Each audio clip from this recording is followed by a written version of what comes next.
بسم اللہ الرحمن الرحیم۔ السلام علیکم جی، سب بھائیوں کو میری طرف سے عید الاضحیٰ مبارک۔ جو بہنیں دیکھتی ہیں ان کو بھی عید مبارک، جو بچے دیکھتے ہیں ان کو بھی عید مبارک۔ اللہ تعالیٰ ہماری قربانیوں کو قبول فرمائے۔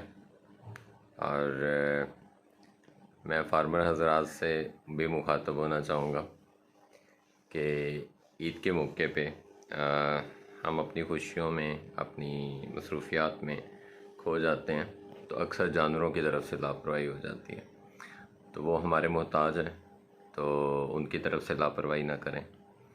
دوسرا، آج کے دن ایک اور خاص بات کا خیال کریں کہ جو جانور ذبح کرنے ہیں ہم نے، تو ان کو دوسرے جانوروں کے سامنے ذبح نہ کریں۔ اور افضل یہ ہے کہ جانور خود ذبح کریں۔ میں بھی ابھی جا رہا ہوں چینج کرنے، اور اس کے بعد جانور انشاءاللہ خود ذبح کرنا ہے، تو صاف ستھرا تسلی بخش گوشت ہوتا ہے، بجائے اس کے کہ وہی موڈی کوٹ بندوں کے ہاتھ چڑھیں ہم۔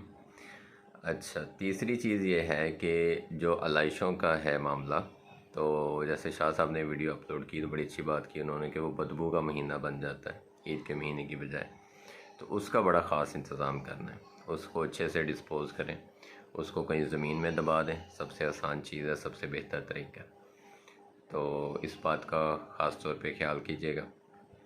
اور اپنے ارد گرد جو ہمارے لوگ ایسے ہیں جو قربانی نہیں کر پاتے اور کسی سے مانگ بھی نہیں پاتے، سفید پوش لوگ ہیں، ان کا خاص طور پہ خیال کیجیے گا۔ اپنا بھی خیال رکھیں، اپنے جانوروں کا بھی خیال رکھیں، اپنے گرد و نواح میں بھی خیال رکھیں سب کا۔ ایک انسان ہونے کے ناطے سب سے اہم چیز یہی ہے ہمارے لیے۔ تو باقی بھائی کو دعاؤں میں یاد رکھیے گا۔ بہت شکریہ، والسلام۔